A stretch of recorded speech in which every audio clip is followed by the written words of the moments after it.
Hello बच्चों, मैं doctor Sunita Nandal कक्षा 11th के लिए वितान भाग 1 का दूसरा पाठ लेकर आई हूँ। राजस्थान की रजत बूंदे पाठ का सार हम पहली वीडियो में पढ़ चुके हैं। आज इनके अभ्यास के प्रश्न करेंगे। पाठ बड़ा ही रुचिकर है और आज बारिश के मौसम में कारगर भी है कि कैसे हम पानी को बचा सकते हैं। और बारिश के मौसम में क्या, जब गर्मी बढ़ती है तो पानी की खपत भी बढ़ती है और पानी जो वाटर लेवल नीचे चला जाता है, पानी का जो स्तर है ज़मीनी स्तर वो और भी नीचे चला जाता है। तो पानी को कैसे बचाया जाए।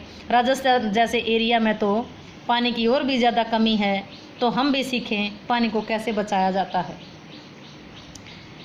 प्रश्न देखिए, राजस्थान में कुएं किसे कहते हैं? इसकी गहराई और व्यास तथा सामान्य कुओं की गहराई और व्यास में क्या अंतर? कुएं किसे कहते हैं? इसकी गहराई और व्यास, किसकी गहराई और व्यास? कुएं की गहराई और व्यास। और जो सामान्य कुओं की गहराई और व्यास में क्या अंतर है? राजस्थान में वर्षा के जल को बड़े विचित्र ढंग से समेटने के स्रोत को कुएं की संज्ञा दी गई। पानी जो बारिश का पानी है उसको इकट्ठा करने के लिए कुएं की संज्ञा दी जाती है। कुएं में न तो सतह पर बहने वाला पानी होता है कि जो ऊपरी परत पर बहता है, ना ही भूजल है। राजस्थान के रेतीले क्षेत्रों में पीने के पानी की बहुत कमी है। मरुभूमि में रेत की सतह के नीचे प्राय 10-15 हाथ से 50-60 हाथ नीचे खड़िया पत्थर की एक पट्टी है, एक लेयर है, एक सतह है। ये पट्टी जहाँ भी है काफ़ी लंबी चौड़ी है, पर रेत के नीचे दबी होने के कारण ऊपर से दिखती नहीं है। जमीन के नीचे खड़िया की कठोर परत को तराश कर उसके ऊपर गहरी खुदाई की जाती है और विशेष प्रकार से चिनाई की जाती है। चिनाई के बाद खड़िया की पट्टी पर रेत के कणों से रिस रिस करके पानी इकट्ठा हो जाता है। और जब पानी इकट्ठा करने का जो ये साधन है, इस साधन को कुएं कहते हैं। कुएं और कुएं में अंतर। सामान्य कुओं का व्यास 15 से 20 हाथ का होता है। कुएं का व्यास कितना होता है? 4 या 5 हाथ का होता है। कुओं की गहराई 150-200 होती है, जबकि कुएं की गहराई 30 से 60-65 हाथ होती है। कहने का मतलब क्या? कुएं चौड़ी नहीं होती, कुआं चौड़ा होता है। कुआं ज़्यादा गहरा होता है, कुएं ज़्यादा गहरी नहीं होती। नेक्स्ट प्रश्न देखिएगा, दिनों दिन बढ़ती पानी की समस्या से निपटने में यह पाठ आपकी कैसे मदद कर सकता है तथा देश के अन्य राज्यों में भी इसके लिए क्या उपाय हो रहे हैं, जानें और लिखें। दिनों दिन बढ़ती पानी की समस्या से निपटने में राजस्थान की रजत बूंदे पाठ नामक ये पाठ हमारी निम्नलिखित प्रकार से मदद कर सकता है। हम भी घर में कुएं का निर्माण करके छत या आंगन में पड़े वर्षा के पानी को एक जगह इकट्ठा कर सकते। अपने आंगन में कुएं बनाएं और उसमें जब बारिश हो तो बारिश का पानी आप छतों को साफ रखें और बारिश का पानी इस कुएं में इकट्ठा करें। और जब पानी की कमी हो तो उसको आप अच्छे प्रकार से यूज कर सकते हैं। देश के अन्य राज्यों में इसके लिए निम्नलिखित उपाय हो रहे हैं। क्या क्या? देश में वर्षा के पानी को इकट्ठा करके साफ करके प्रयोग में लाने की व्यवस्था हो रही है। राजस्थान में तिलोनिया गांव में पक्के तालाबों में वर्षा का जल एकत्रित किया जाता है। इस पानी से बिजली बनाई जाती है। सरकार वर्षा का पानी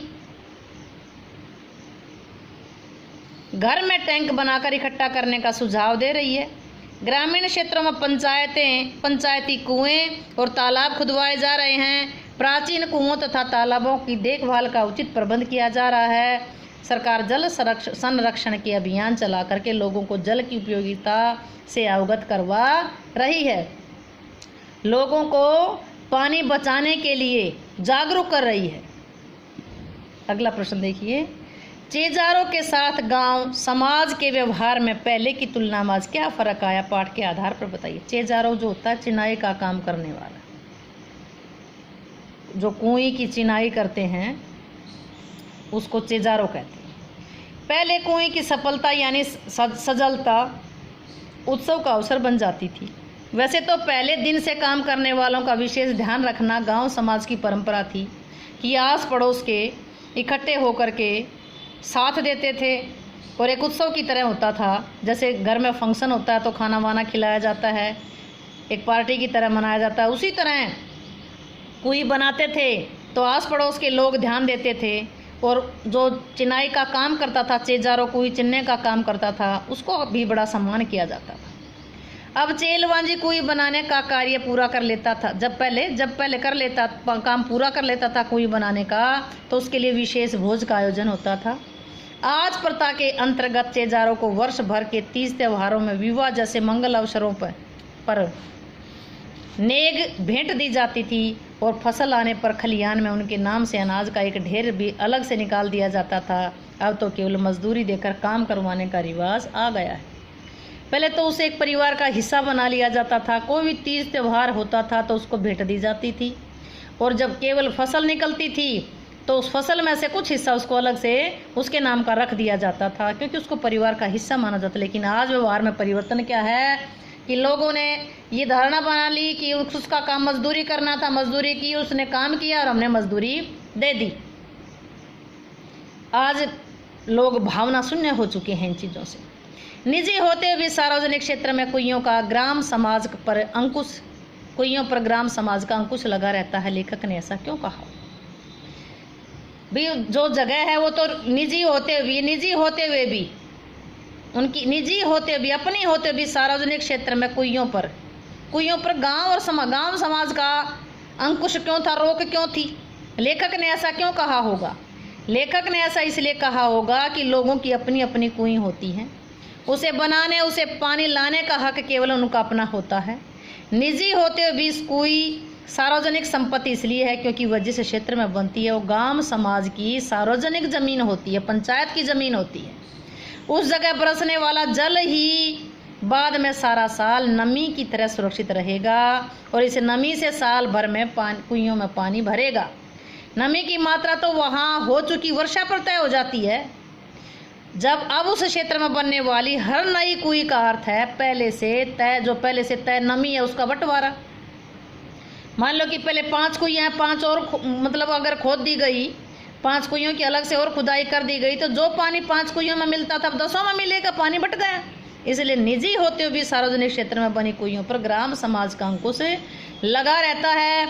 बहुत आवश्यकता होने पर ग्राम समाज नई कुई के लिए अपनी स्वीकृति देता है। अगला क्वेश्चन बहुत इंपॉर्टेंट क्वेश्चन है। कुई के निर्माण से संबंधित निम्नलिखित शब्दों के बारे में जानकारी प्राप्त करें। पालर पानी क्या होता है? पालर पानी सीधे बरसात से मिलने वाला पानी, सीधे बरसात से मिलने वाला पानी पालर पानी। इस बरसाती पानी को नदी, तालाब आदि में एकत्रित किया जाता, जो ऊपर से सीधा बरसा वो पालर पानी। पाताल पानी, पाताल क्या है? जमीन के नीचे। भूजल का नाम पाताल पानी है। इसे भूजल कुओं के माध्यम से निकाला जाता है। ये पानी अधिकतर खारा होता है। जो जमीन से निकाला गया वो पाताल से निकाला गया पाताल पानी। जो पालर पानी सीधा बरसा वो पालर पानी। सीधा कहाँ से बरसा? यानी सीधी बरसात से मिला। रेजानी पानी, रेत के कणों की गहराई में खड़िया की पट्टी के ऊपर कुएं में रिस कर जो पानी इकट्ठा होता है। रेजा वैसे तो रेजा जो बारिश को मापने का एक यंत्र है, उसको रेजानी पानी कहते हैं। देखो, पालर पानी क्या था? जो सीधा बारिश से मिला। पाताल पानी क्या था? जो सीधा जमीन से मिला, पाताल से मिला। रेजानी पानी क्या था? रेत के कणों की गहराई में जो खड़िया पट्टी है, जो पत्थरों से, जो चिकनी मिट्टी की जो खड़िया पट्टी है, उसमें से रिस करके थोड़ा थोड़ा इकट्ठा हो जाता है। खड़िया पट्टी के अभाव में रेजानी पानी धीरे धीरे नीचे जा करके पाताली पानी में मिल करके अपना विशेष रूप खो देता है। अगर ये बीच में खड़िया पट्टी है तो उसको रोक रही है, पानी को नीचे पाताल पानी में नहीं जाने दे रही, क्योंकि पाताल पानी तो खारा है। जैसे नदियाँ कितनी भी बहती रहे समुद्र में जाकर के सारा पानी खारा हो जाता है। उसी प्रकार जो ये रेजानी पानी है ये मीठा है, लेकिन अगर खड़िया पट्टी की परत उसको नहीं रोकती तो पाताल में जाकर के मिल जाता है। पाताल में जाने के बाद वो खारा हो जाता है। यदि किसी स्थान पर भूजल पाताली पानी खारा है तो रेजानी पानी भी उसमें मिल करके खारा हो जाता है। उम्मीद है कि आपको प्रश्न समझ आए होंगे। वीडियो अच्छी लगे तो लाइक करें, शेयर करें, चैनल को सब्सक्राइब करना ना भूलें।